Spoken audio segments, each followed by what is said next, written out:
trabalhos, atividades de vídeo, enfim, foi um debate muito rico, tá? Com a participação dos professores da casa, o professor Nélio estava lá, né? Eu gostaria de cumprimentar todos os demais professores aqui também presentes, prestigiando este evento, essa semana acadêmica aqui da Faculdade de Pinhais. E, bem, o espaço, né, que eu gostaria de ocupar, né, neste FAPIC, nessa noite, é de trazer um dos assuntos que vem ocupando as minhas pesquisas, né, mesmo na Universidade Federal do Paraná, é uma linha de pesquisa que eu inaugurei lá, e que é uma palestra que tem basicamente dois objetivos, de despertar a curiosidade dos nossos alunos para estudarem e produzirem cientificamente sobre esse campo. Eu gostaria de dizer que nós temos aqui a Isabela e outros nossos alunos que estão fazendo o seu trabalho de conclusão de curso na área do direito animal, né? Nós temos alunos aqui da Faculdade de Pinhais, o Brian está aí também, né? Com os seus projetos de pesquisa na área do direito animal, que é um campo realmente bastante novo, né? Mas que ocupa cada vez mais um espaço, né? Aqui a FAP é pioneira. Nós tivemos uma disciplina, um projeto integrador e uma disciplina optativa já em 2017. A Universidade Federal do Paraná, apenas agora em 2019, é que tem uma disciplina de direito animal como optativa, né? Agora que ela começa a inaugurar atividades no campo do direito animal, enquanto que a FAP, né, já há 2 anos tem projeto integrador, tem disciplina oferecida e tem alunos trabalhando, né, os seus trabalhos de conclusão de curso no ramo do direito animal.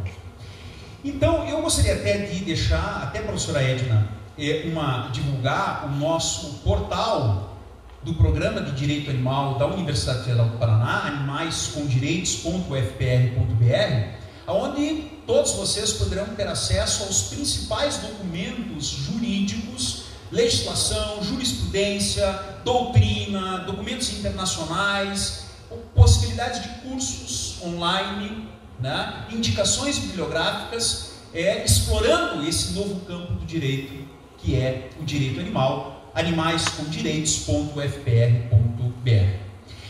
Também eu gostaria de dizer assim, nesse nosso primeiro contato, que além de propiciar despertar de curiosidade de todos a respeito desse novo campo do direito, eu também trago, professora Edna, professor Eliel, os advogados presentes, professor Nélio, uma sugestão. Eu até coloquei como título da palestra, Direito Animal Aplicado, algumas ideias, algumas provocações para tornar o direito animal algo presente perante a justiça, perante os tribunais. Algumas propostas de demandas judiciais que ainda não existem, mas que podem vir a existir baseadas nas regras e princípios do direito animal. Então, esse eu vou deixar, são alguns casos possíveis que ainda podem, são ideias de judicialização da causa animal. Mas para a gente chegar lá, em primeiro lugar, eu gostaria de deixar assim, como um primeiro dado, a terminologia que nós estamos adotando para este campo. Vocês ainda verão, por exemplo, a adoção da terminologia direito dos animais, mas nós preferimos uma terminologia que esteja mais ajustada às demais disciplinas do direito, né? Direito ambiental, não direito dos ambientes, direito penal, não é direito das penas, direito, o próprio direito civil, né? Então, o direito animal é absolutamente necessário que nós tenhamos uma uniformização terminológica para firmar o reconhecimento e a identidade dessa nossa disciplina jurídica. Portanto, nós temos concitado, né, os juristas para que adotem um padrão terminológico para a disciplina chamada de direito animal. Mas o que é o direito animal? No que ele se diferencia do direito ambiental, uma vez que tanto o direito animal como o direito ambiental cuidam da tutela jurídica de animais? Enquanto o direito ambiental, quando trata da tutela jurídica dos animais, se importa com os animais pela sua relevância ecológica, pela sua relevância ambiental, os animais enquanto elemento da biodiversidade, quanto elementos necessários para a sadia qualidade de vida de todos, o direito animal, ele se importa com os animais enquanto indivíduos. Indivíduos com dignidade própria. E, portanto, indivíduos que ostentam um catálogo mínimo de direitos fundamentais. O objeto do direito animal são os direitos fundamentais dos animais não humanos considerados em si mesmos.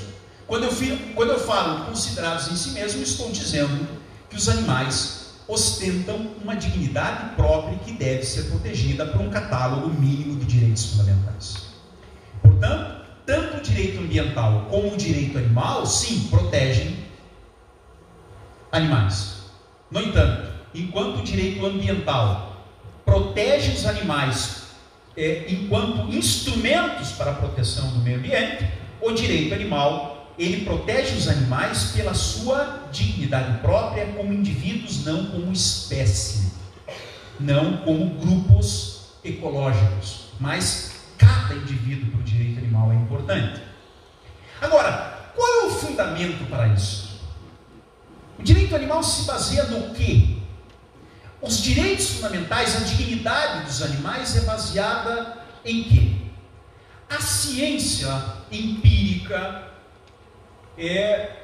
já há bastante tempo constatou que os animais não humanos possuem todos os substratos, a anatomia, a fisiologia, né, a neurologia necessária. Não há, pelos achados, né, da anatomia, da fisiologia, da neurologia, não há mais como negar que os animais também possuem consciência.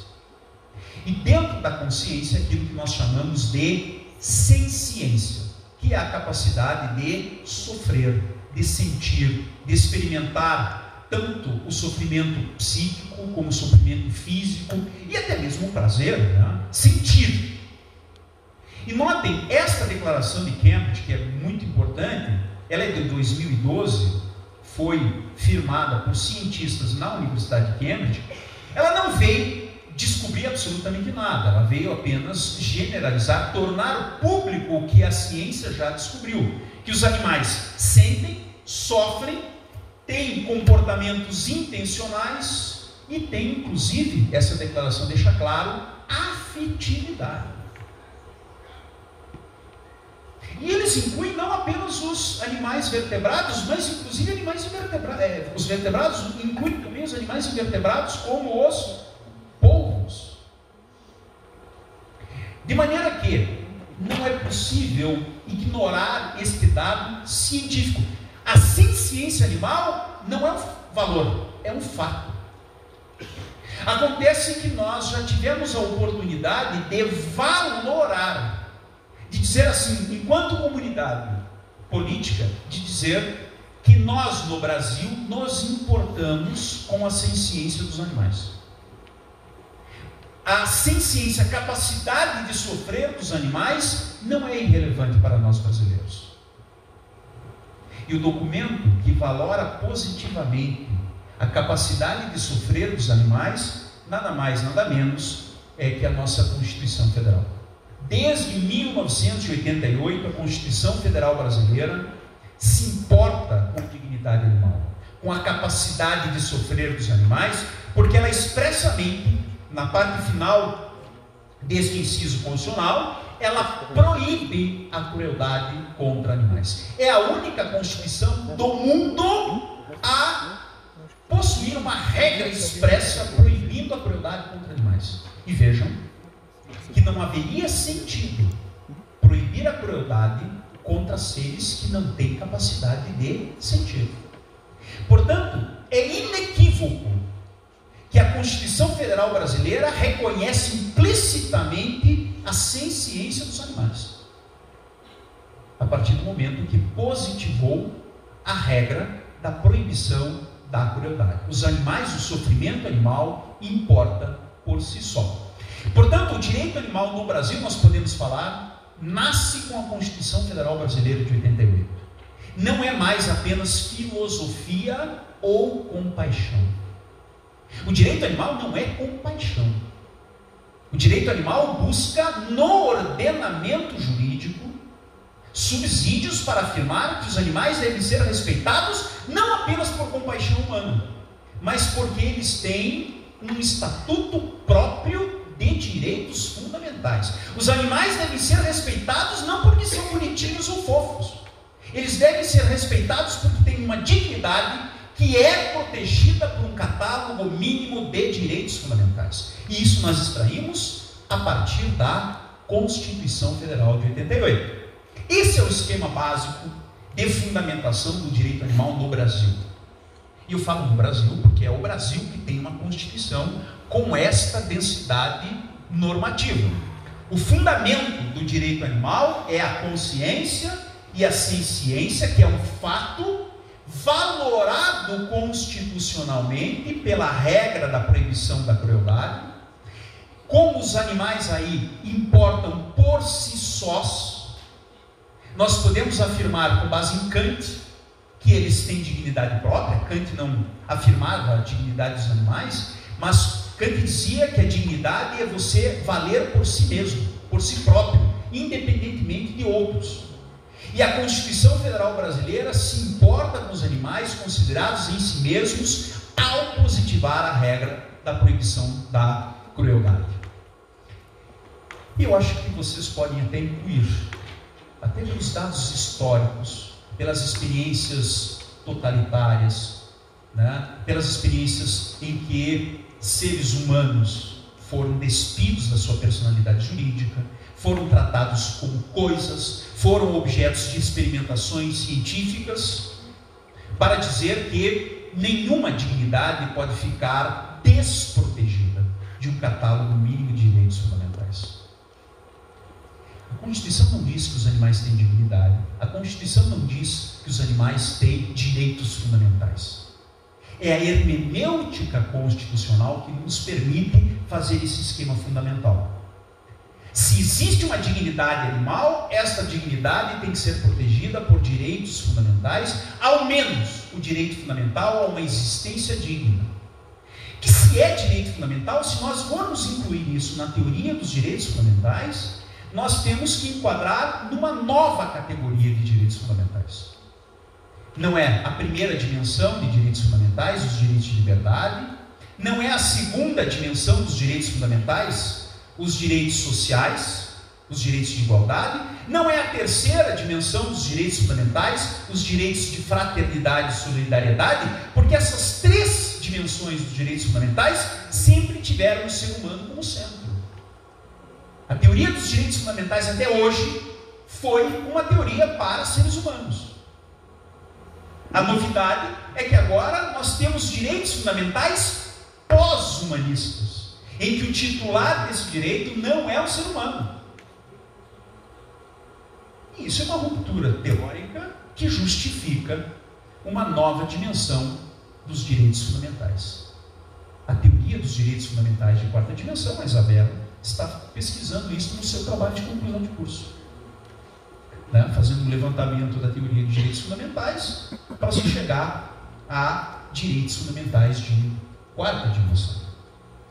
Pois bem, eu sei que para o jurista, para o pessoal do direito, é muito difícil você trabalhar com um catálogo de direitos fundamentais sem ter esses direitos listados em algum dispositivo legal. Pois nós temos até isso. O meu propósito maior, professora Edna, é dizer que nós já saímos do elemento puramente filosófico para entrar no elemento dogmático. Porque nós temos a lei do Estado da Paraíba, o Código de Direito Animal do Estado da Paraíba, e devo apenas esclarecer que em matéria de proteção animal, a competência legislativa é distribuída entre a União e os Estados. não é apenas a União que legisla sobre proteção dos animais. Os estados têm uma competência concorrente, importantíssima nesse aspecto. E por isso, o estado da Paraíba, no ano passado, foi o primeiro, editou a primeira lei no mundo a catalogar expressamente direitos fundamentais de quarta dimensão.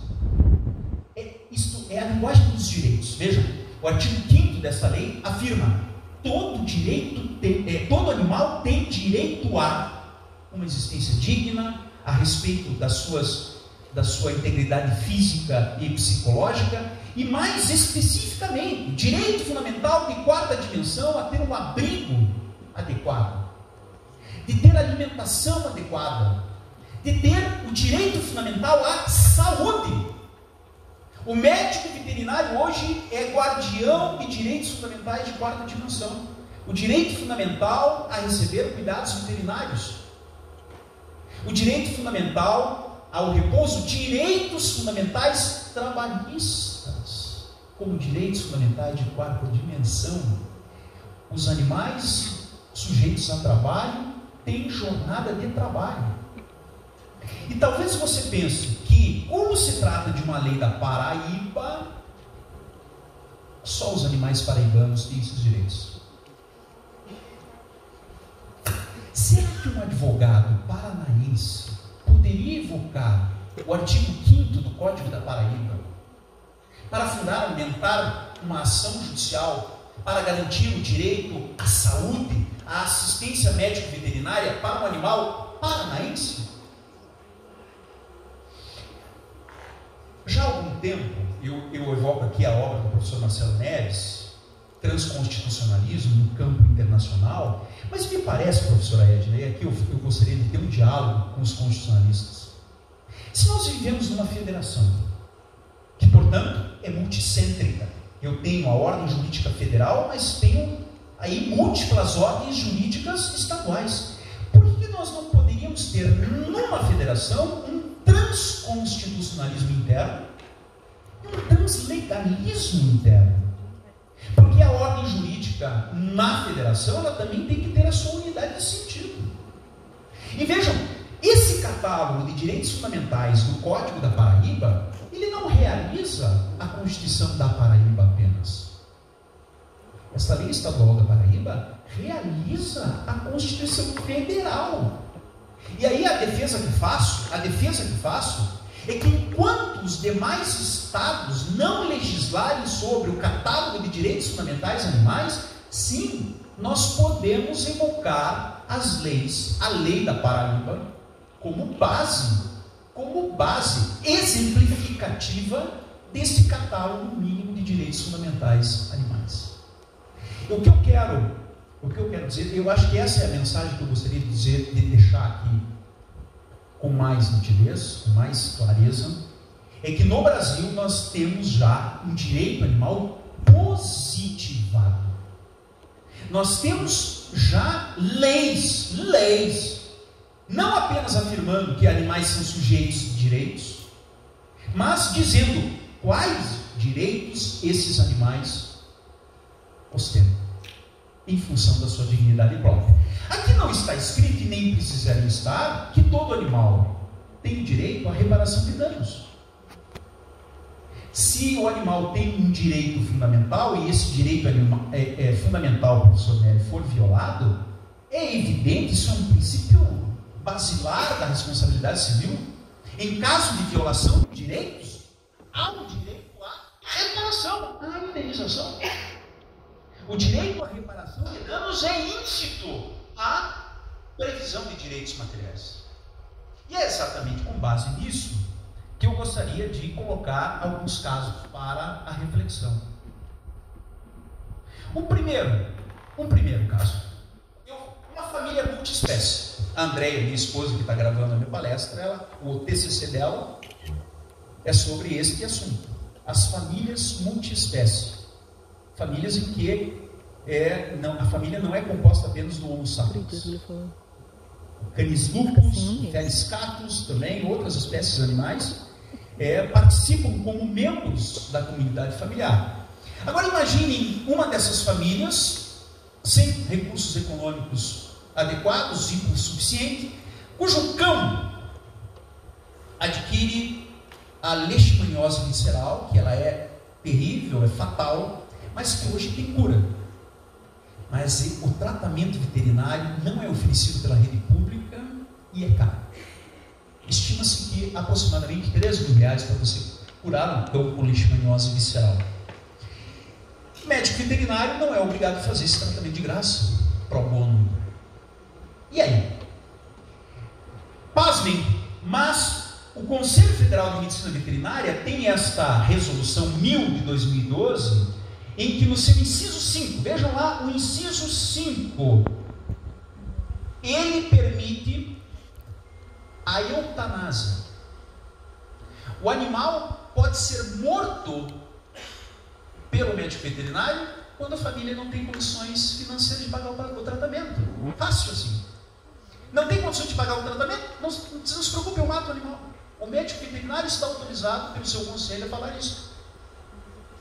É evidente que este dispositivo é inconstitucional porque viola a dignidade animal.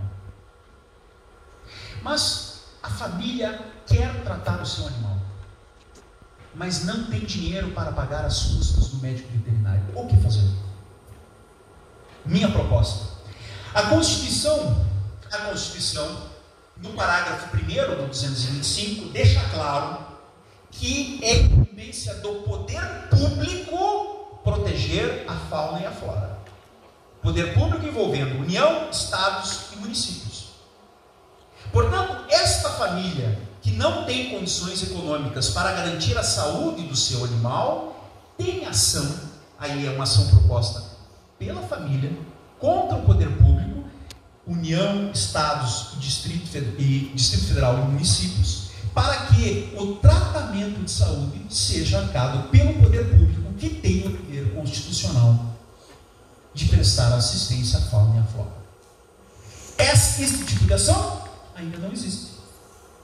Não foi proposta. Mas, vejam, é uma possibilidade. Doutor Eliel, como advogado, representando aqui as famílias. Uma outra possibilidade mais interessante, e essa aqui é para romper paradigmas. Vocês já imaginariam a possibilidade de um animal ser o autor da demanda? Não a família, não o tutor, não o guardião. O animal pessoalmente ser autor de uma demanda judicial de natureza indenizatória. O caso que coloco, submeto a vocês. Um cão cujo tutor é hipossuficiente, é objeto de crueldade ou maus tratos alheios. Ele fica com sequelas, precisa de um tratamento para o resto da vida. A família não tem condições de pagar esse tratamento. Vejam, você pode até cogitar, mas a família não pode entrar com ação e receber essa indenização?